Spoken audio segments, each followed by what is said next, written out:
주님은 우리가 믿기를 원하신다라는 제목으로 오늘의 말씀을 전하겠습니다. 이게 부제를 달 수가 있는데요. 부제 뭘까요? 오늘 우리가 읽었던 부분 중에 있는데, 나의 믿음 없는 것을 도와주소서. 이 제목이랑 좀 고민을 했거든요. 우리가 주님 앞에 나아갈 때 첫 번째 믿음을 얻는 방법이 무엇일까 하면, 사실 믿음이 처음부터 있을 수가 없잖아요. 믿음이 처음부터 충만할 수가 없잖아요. 난 여기서 믿음이 충만하다, 믿음이 가득하다, 그럴 수 없잖아요. 처음 시작은 미약하기 마련인데, 우리의 첫 번째 고백은 믿음이 없습니다, 내가.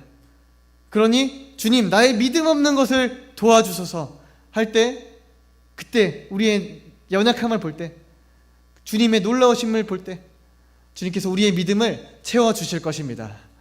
오늘 먼저 이 얘기부터 드리고 싶은데, 미국에 폴 워셔라는 목사님이 계시거든요. 그분이 캐나다의 마을에서 복음을 전할 때의 일입니다. 알래스카와 30km 떨어진 곳이어서 거의 눈 덮인 마을입니다. 거기 이제 10명, 20명 정도가 집회를 참석했습니다.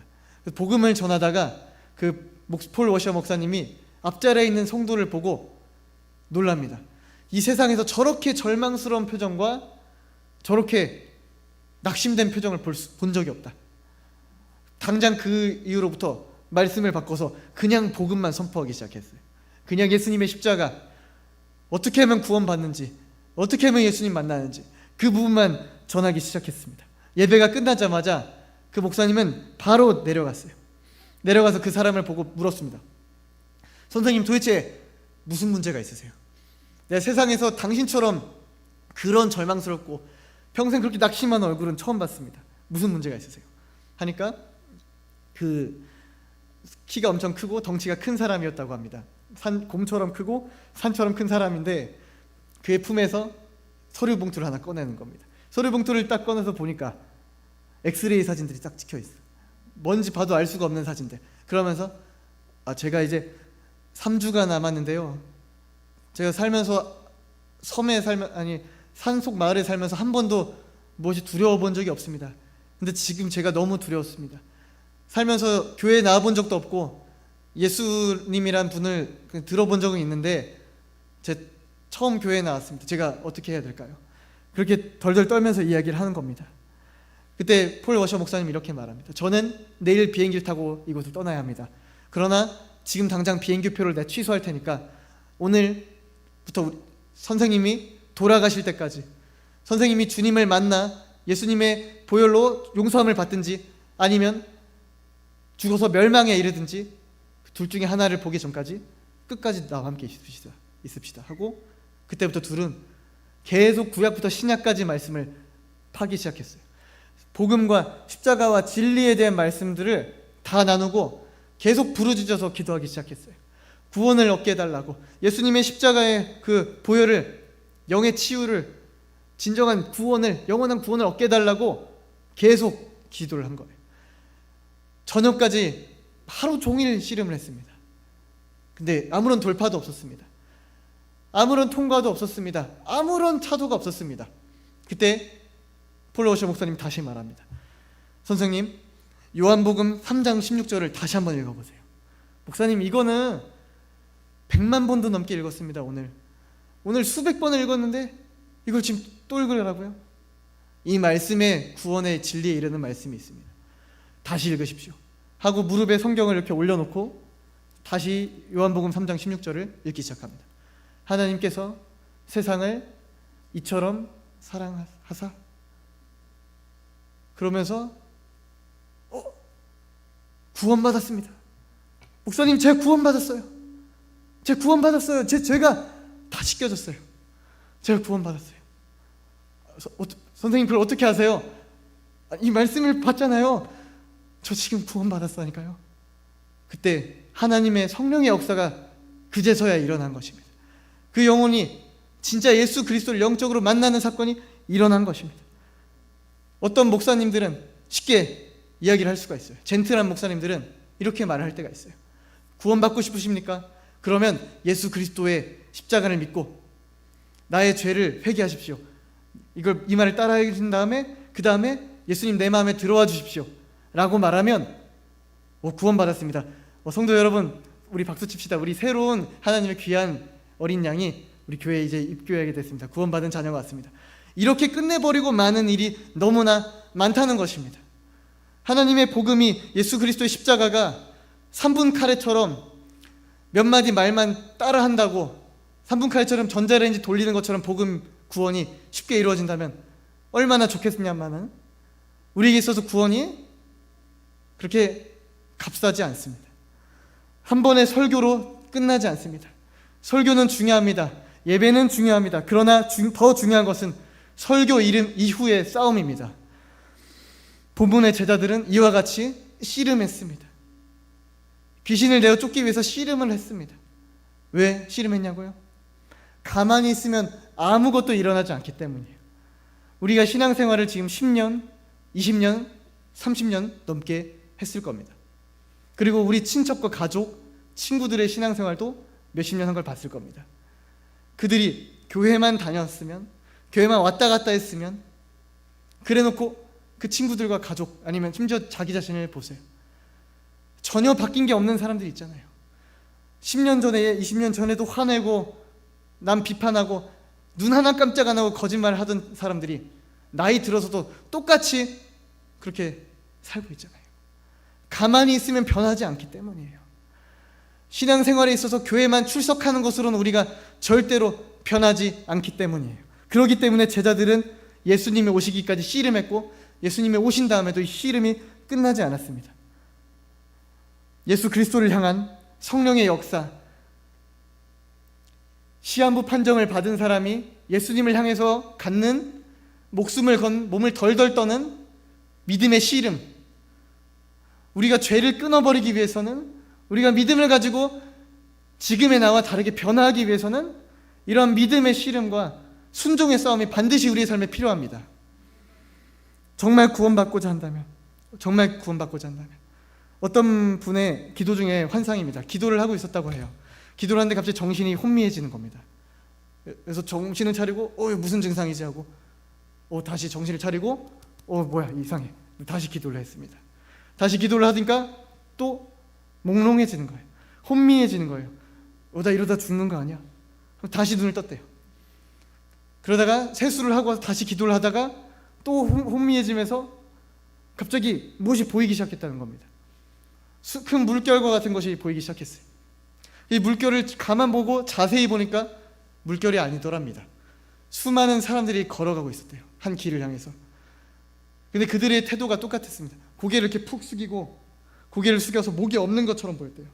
목이 없는 것처럼 보이고 다 같이 떼를 지어서 물결처럼 낙심, 좌절, 절망, 어떠한 소망도 없이 그냥 그 길을 걸어가고 있다는 겁니다. 직감적으로 보고 알았대요.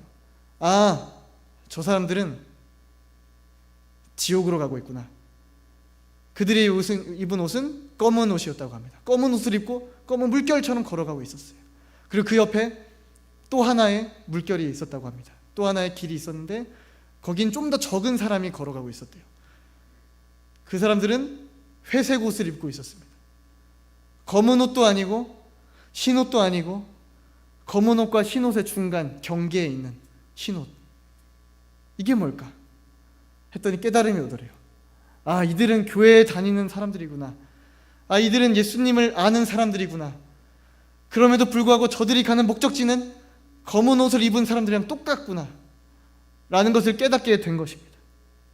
성경에서 예수 그리스도께서 말씀하신 내용은 결코 그냥 내용이 그런 거지, 말이 그런 거지, 예수님이 어떻게 우리에게 그러시겠어, 예수님은 사랑이 많으시고 우리를 구원하시려고 오셨는데 진짜 설마 그러시겠어 하는 안일함이 때로 생길 때가 있습니다. 주여 주여 하는 자마다 천국에 들어갈 것이 아니오 오직 하나님의 뜻대로 행하는 자라야 천국에 들어가리라. 쟁기를 쥐고 뒤를 돌아보지 않으면 합당하지 않고 아버지와 형제, 자매, 아내, 심지어 자기 자신까지 부인하고 십자가를 지지 않으면 나의 제자로 합당하지 않다 하셨어요. 설마 예수님이 그러시겠어? 설마 사랑이 많으신데? 그러나 그분은 심판주로 오셨습니다. 그리고 마지막 때 우리가 심판대에 반드시 서야 된다는 것을 저도요 때로는 까먹습니다. 내가 반드시 심판대에 서야 될 것인데 거기서 주님이 공의롭게 나의 행위에 따라서 심판하실 텐데 오직 믿음으로만 구원받습니다. 오직 믿음밖에 없어요. 회개밖에 없어요. 그러나 행위의 책에 기록된 대로 내가 분명 심판받게 될 텐데 그것을 까먹고 사는 것입니다. 어떤 여학생의 간증이에요. 15살에서 20살 정도 사이 돼 보입니다. 한 17살 여학생입니다.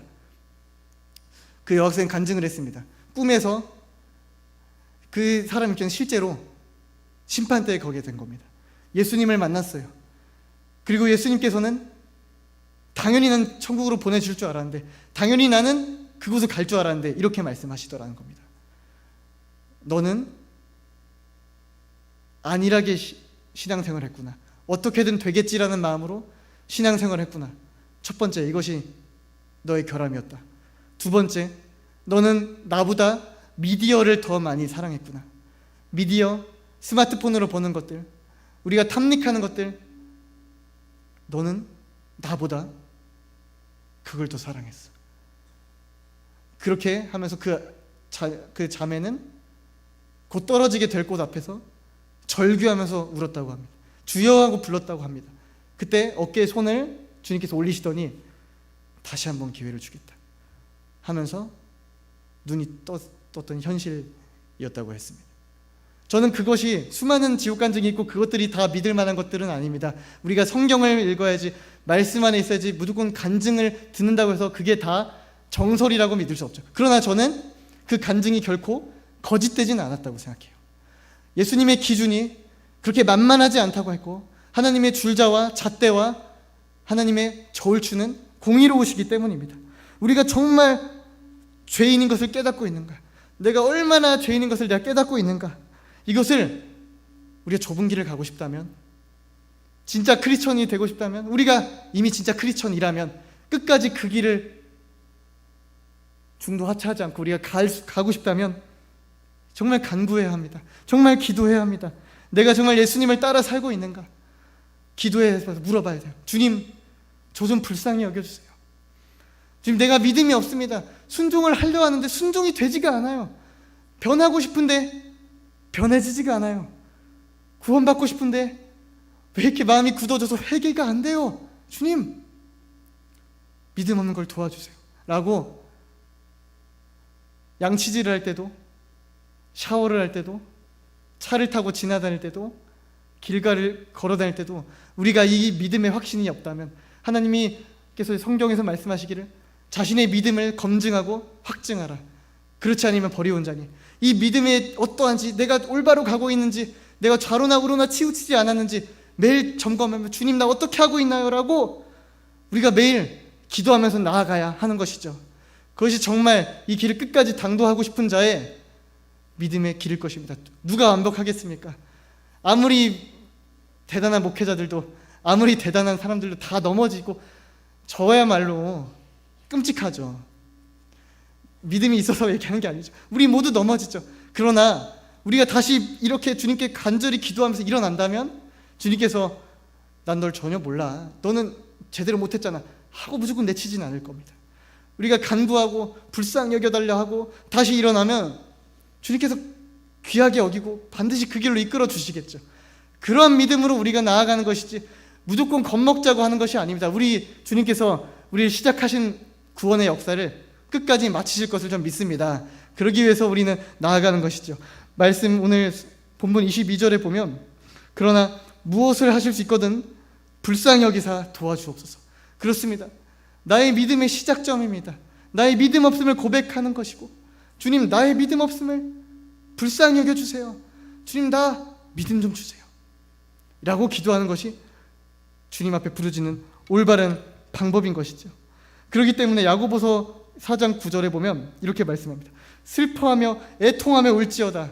너희 웃음을 애통으로, 너희 즐거움을 근심으로 바꿀지어다. 주 앞에서 낮추라. 그리하면 너희를 높이시리라. 그렇기 때문에 때로는 우리가 즐거움이 있지만, 이 세상에 미디어가 주는 즐거움이라면, 나의 어떤 목적 달성, 성취에 대한 즐거움이라면 그것들도 필요하겠지만 그걸 내려놓고 슬퍼하며 울어야 되는 것이죠. 우리가 거짓된 기쁨, 잠깐 있다 없어지는 도파민 같은 기쁨을 추구할 게 아니라, 때로는 나의 죄 때문에, 나의 허물, 변하지 않는 모습, 순종하지 못하는 나의 모습, 안일한 모습들을 가지고 우리가 근심하고 주님 앞에 엎드려져야 하는 것이죠. 오늘 본문에 있는 아버지의 마음처럼 간절한 마음, 갈급한 마음이죠. 시한부 판정받은 사람의 마음처럼 내 시한이 얼마 남지 않았구나. 우리의 인생이 물론 길죠. 짧지 않습니다. 100년, 80년, 60년, 아니면 몇 년? 우리의 인생이 어떻게 보면 길게 남았죠. 하지만 우리에게 그런 시간을 주신 이유는, 짧으면서도 그 긴 시간 준 이유가 무엇일까? 그때 동안에 매일매일 동안 새로운 기회를 가지고 다시금 예수님을 닮아가고, 다시금 기도의 자리로 나아가고, 다시금 자신의 마음을 성경에 비추어 성령의 양심을 찔리는 그 통치를 통해서 날마다 변화되어 가고 날마다 회개할 수 있는 우리에게 그런 기회를 주신 게 아니겠습니까? 그렇기 때문에 우리는 항상 예수님께 목말라 있어야 합니다. Stay hungry. 스티브 잡스의 이야기입니다. 다들 아이폰 쓰시죠? 저도 아이폰을 씁니다. 아이폰에 만든 사람 스티브 잡스가 말해요. 성공한 사람이잖아요. 어떻게 하면 성공해요? Stay hungry. 항상 배고파라. Stay foolish. 항상 우직하게 나아가라. 예수님도 마찬가지로 말씀하세요. 심령이 가난한 자는 복이 있다. 하나님의 나라가 그들의 것이다. 애통하는 자는 복이 있다. 그들이 위로를 받을 것이다. 의에 줄이고 목마른 자는 복이 있다. 그들이 배부를 것이다. 우리가 예수님을 찾으면 찾을수록, 예수님 앞에 목마르고 우리 심령이 깨어지고 갈급해질수록 역설적으로 주님을 찾게 되고 우리 안에 하나님 나라가 임하게 되는 겁니다. 이게 크리스천의 역설입니다. 내 심령은 날마다 가난해집니다. 주님을 만날수록 나의 죄를 보게 됩니다. 나의 문제점을 보게 됩니다. 나는 마음이 파산할 것 같습니다. 난 영적으로 파산했습니다. 저는 저의 영적 파산을 이제는 숨길 수가 없어요. 누가 봐도 얘는 이상하구나, 얘는 정서적으로 믿음이 파산했구나 라는 걸 제가 봐도 보이고 이제 누가 봐도 보일 것 같아요. 그런 순간을 보면서 절망스럽기도 해요, 저는. 그러나 그 절망은 그리스도를 더 필요로 하게 만듭니다. 예수 그리스도가 나에게 얼마나 필요한지, 그리고 내가 얼마나 아무것도 아닌 존재인지, 내가 얼마나 아무것도 없으면서 그동안 뻗대고 다녔는지를 깨닫게 합니다. 그래서 슬픔이 또한 기쁨이 됩니다. 예수 그리스도가 계시기 때문에, 예수님을 믿기 때문에 시간이 지날수록 내 마음은 더 깨어지지만, 시간이 지날수록 내 마음은 더 아프지만 기쁨은 더 커집니다. 예수 그리스도를 보게 됩니다. 여러분들도 그런 과정을 겪고 있다면 어느 때보다 더 심령이 가난해져 있을 거예요. 그리고 어느 때보다 더 예수님을 갈망하고 있을 거예요. 그래서 어느 때보다 더 기뻐할 수 있을 겁니다. 이것이 바로 우리의 나약함을 깨달을 때 아는 신앙의 역설인 것입니다. 여러분, 예수님 앞에 배고프시길 바랍니다. 예수님 앞에 stay hungry, 늘 굶주리고 목마르고 안일함이 아니라 늘 새롭게 깨어서 내가 무엇을 고칠까? 주님, 내가 어떻게 말씀으로 나갈까요? 주님, 내가 어떻게 기도할까요? 주님, 나에게 무엇을 하길 원하십니까? 늘 물으면서 좁은 길이 도대체 뭔데요? 무엇이 주님이 원하는 길인데요? 라고 물으면서 우리가 날마다 신앙의 경주를 걸어가시는 저와 여러분 되시길 주님의 이름으로 축복합니다. 그 다음으로 우리 또 다른 이야기 한번 들려드리고 싶습니다. 어떤 교회에 있습니다. 교회 사택에 있습니다. 아이들을 막 키우고 있는 교회였습니다. 아이들이라면 집이 없거나 부모님이 어디 계신지 모르거나 검정고시를 준비하거나 그런 아이들이 교회 안에 갈 곳이 없어서 모여서 살고 있는 겁니다. 그 안에 신학교를 준비하고 있는 아이들도 있습니다. 신학대학원을 다니는 학생들도 있었습니다. 그들끼리 부대껴 살고 있었는데 거기서 감리교 신학대학원 대학원생 1학년생이 있었답니다. 그 학생이 아이들을 보면서 여러 가지 생각을 했나 봐요. 검정고시를 이렇게 준비하고 있고 방마다 이렇게 빨래가 너저분해져 있고 설거지가 되어져 있지 않고 아이들이 이렇게 통제가 때로는 안 되고 그런 모습을 보면서 기도하면서 결단을 했나 봐요. 어느 날 그 담임 목사님께 찾아갑니다. 목사님, 왜? 저 한 학기만 휴학해도 될까요? 왜? 여기 아이들을 걔들끼리 내버려 둘 수 없잖아요. 제가 같이 기도하고 제가 같이 성경 읽고 같이 공부 도와주고 같이 예배하면서 이 친구들 믿음의 길 가야 되잖아요. 제가 같이 도울게요. 그게 더 중요한 것 같아요. 한 학기 일단 휴학해 볼게요. 하고 그들의 검정고시 공부를 도와주면서 한 학기를 휴학합니다. 그러니까 이제 새로운 학생들이 들어오죠. 새로운 친구들도 오죠. 그래서 한 학기만 더, 한 학기만 더, 한 학기만 더, 이제 네 학기를 연기한 겁니다. 이제 학교에서 좀만 더 가면 제적당하거든요. 이제 마지막까지 온 거예요. 그 마지막 문턱에서 다시 목사님 찾아갑니다. 목사님, 저는 목사라는 직업이 되는 것보다 여기 지금 내 눈에 보이는 아이들, 갈 곳 없는 친구들, 이 친구들 가르치고 믿음을 용사로 키워내고 이 친구들과 함께 예배 드리는 거, 이게 저에겐 더 중요한 것 같아요. 이게 제 사명인 것 같아요 하면서 울면서 목사님께 말하더랍니다. 그때 그래서 그 목사님은 그 아이를 품어주면서 기도를 해줬다고 하네요. 기도를 해주고 너무 기특하던 거예요. 어떻게 이렇게 믿음을 하나님께 기쁘시게 하려고 이럴 수 있을까? 내가 너에게 비밀을 하나 알려줄게. 천국의 비밀을 하나 알려줄게. 문을 다 잠궈봐. 너만 들어야 돼. 자, 천국의 비밀이 있어. 우리 여기 근방에서 너가 보이는 것 중에서, 너가 아는 것 중에서 가장 더러운 데가 뭐지? 아무래도 화장실에 있는 그 쓰레기가 아닐까요? 거기가 가장 더러운데요. 그래? 그럼 이제부터 그거 너가 다 치워. 그 다음 뭐가 제일 더럽지? 음식물 쓰레기통이 제일 더럽지 않나요? 이제부터 그거 네가 다 치워 매일. 그리고 빨래, 애들 속옷이랑 양말 빨래요. 너무 더러워요. 그거 네가 다 치워. 설거지? 그거 너가 다 해.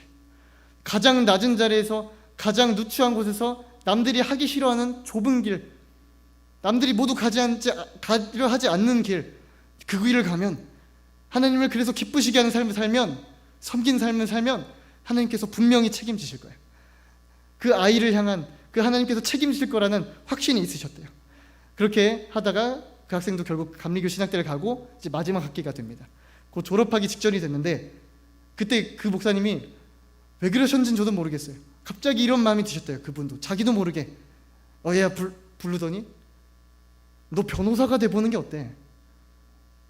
너 변호사, 너 같은 하나님 기쁘시게 하는 사람이 변호사 되면 좋잖아. 목사님, 그러면 제가 한번 끝까지 한번 가볼게요 하고 또 변호사를, 법적인 길 전혀 모르는 사람이었어요. 법에 대해 아무것도 모르는 그냥 감리교 신학대, 그날 이후로 자퇴했대요. 대학원생이 등록금 다 내고 이제 마지막 학기밖에 남지 않았는데 그때 자퇴한 거예요. 그래놓고 영어 과외를 시켜주세요. 우리에게 그럴 돈이 없어. 인터넷을 보고 찾아보니까 필리핀의 사람과 전화 통화를 하면 5만 원을 내면 된대요, 한 달에. 그건 해줄게.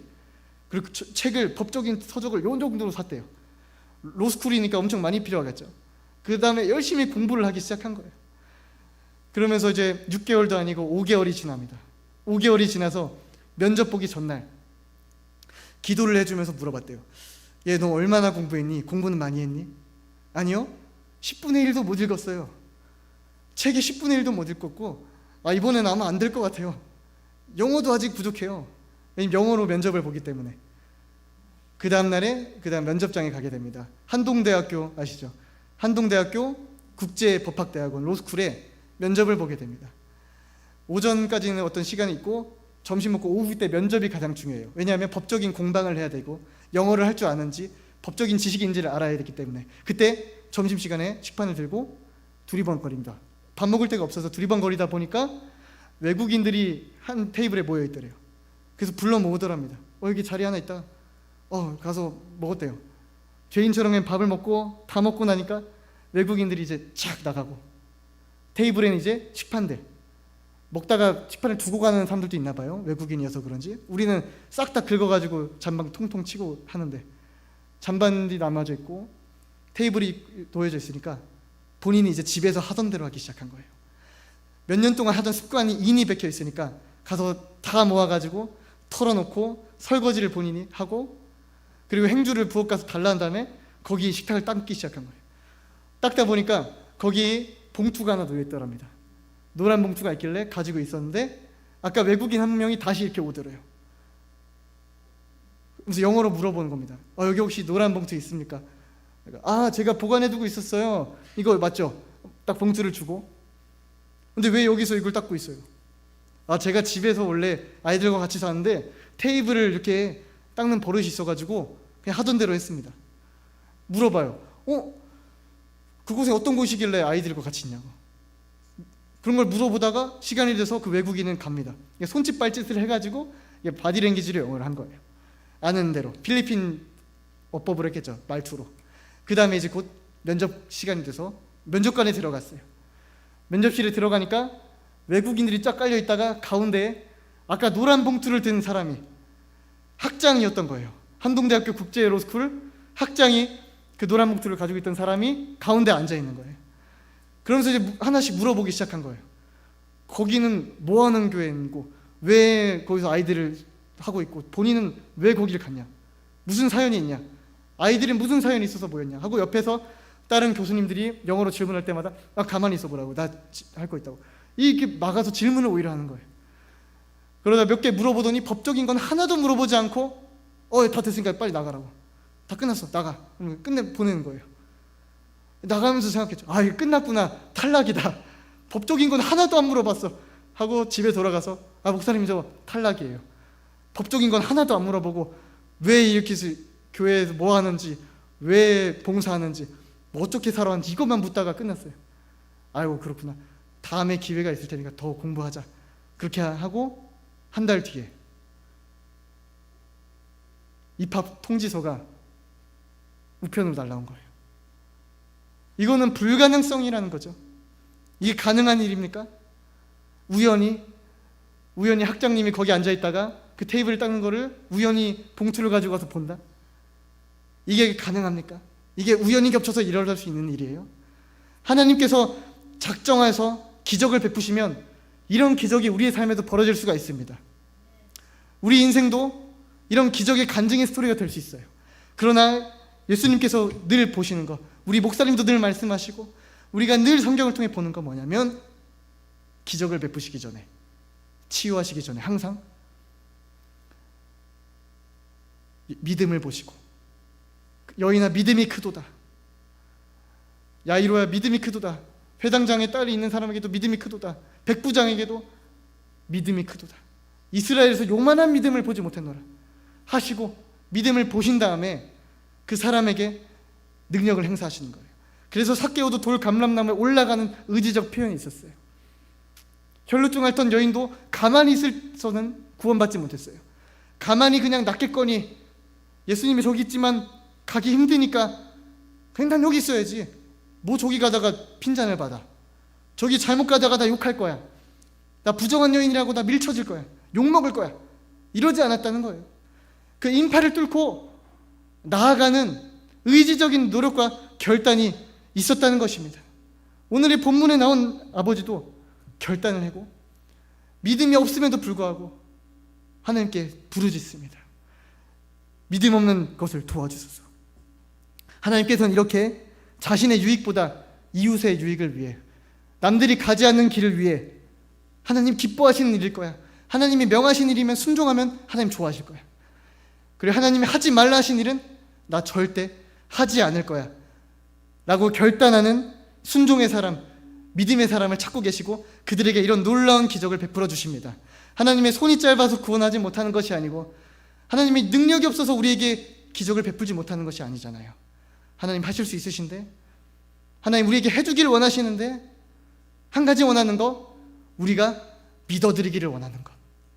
오늘의 제목처럼 하나님이 이 일을 행할 줄 능히 믿어드리는 사람, 너가 나를 믿는구나, 너가 너의 삶으로, 이 단기간에 고백 한 번으로 끝난 게 아니었어요.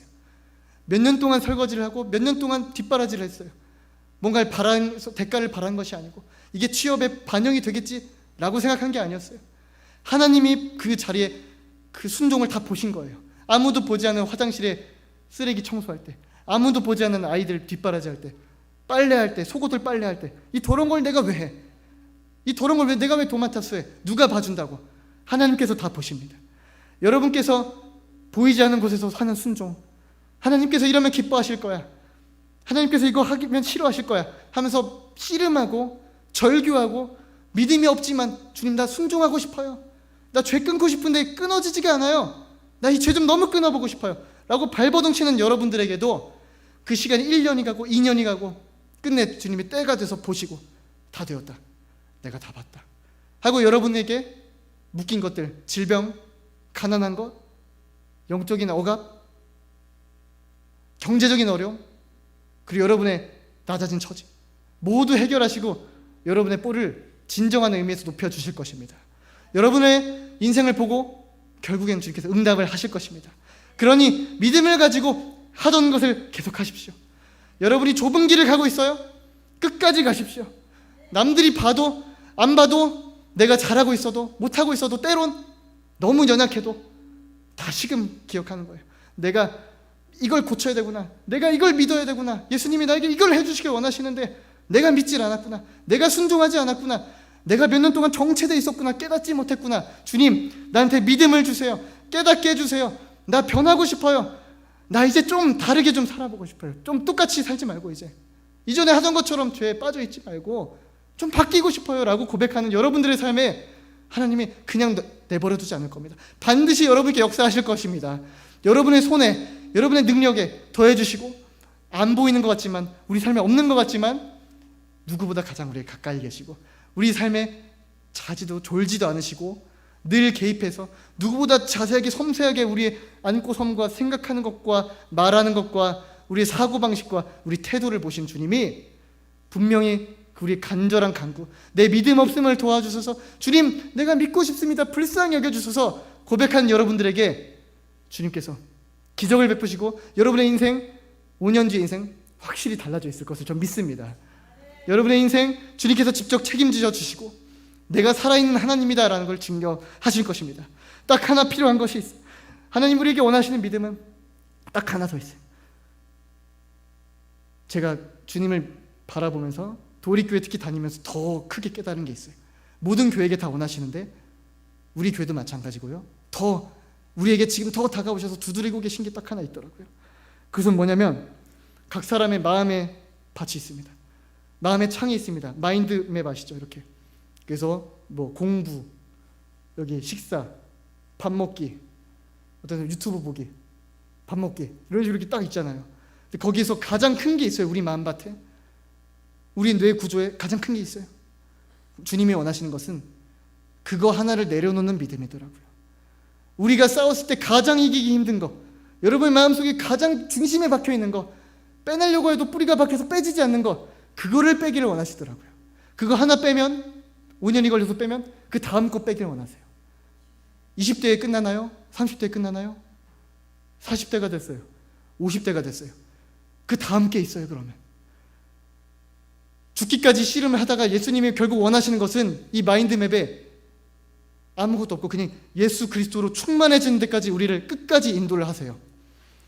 여러분의 삶에도 저의 삶에도 그렇게 하나 내려놓으시길 원하세요. 그래서 상황을 통해서 때론 내려놓는 게 아니라 주님이 그냥 잡아가지고 주님의 능력의 손으로 딱 잡아서 끌어당겨서 뜯어버릴 때도 있어요. 내가 내려놓은 것 같지가 않은데 내려놓게 인도하세요. 잡아 뜯어요. 어떤 사람은 넌 건강이니? 그거 내려놓고 나를 따르라. 뜯어가세요. 너는 신학대학교가 중요하니? 학위가 중요하니? 그거 버리고 나를 따르라. 너는 가정을 잘 읽어왔구나. 가정이 너에겐 가장 중요하구나. 수고했다. 그 가정은 나한테 맡기고 그걸 버려두고 날 따르라. 결혼? 진로? 중요하겠지. 좋은 거겠지. 그러나 나의 뜻과 맞지 않다면, 나의 계획과 지금 당장 상관이 없다면 그것이 너와 무슨 상관이겠니? 그걸 버리고 나를 따라오라. 주님께서 원하시는 것은 내가 주인 삼았던 모든 것을, 내가 중요하게 여겼던, 나에게 즐거움을 줬던, 내가 따랐던 모든 것을 버려두고 하나님만 사랑하는 믿음이더라고요. 주님이 우리를 믿기를 원하신다. 무엇을 믿기 원하시냐면 하나님만 사랑하는 믿음, 하나님께 단기간의 순종이 아니라 10년이든 20년이든 끝까지 순종하는 그 믿음을 원하십니다. 여러분과 저에게 이런 믿음이 실제로 부어지게 되기를 축복합니다. 우리가 이렇게 따라갈 때 하나님은 우리 또한 이 복음을 들은 시한부 인생처럼 로스쿨에 갈 수가 없는 사람인데, 이 사람은 결국에 국제 변호사까지 돼요. 꼴등으로 시작했다가 국제 변호사가 돼요. 결국에 이제 국내 변호사까지 준비하고 있다고 해요.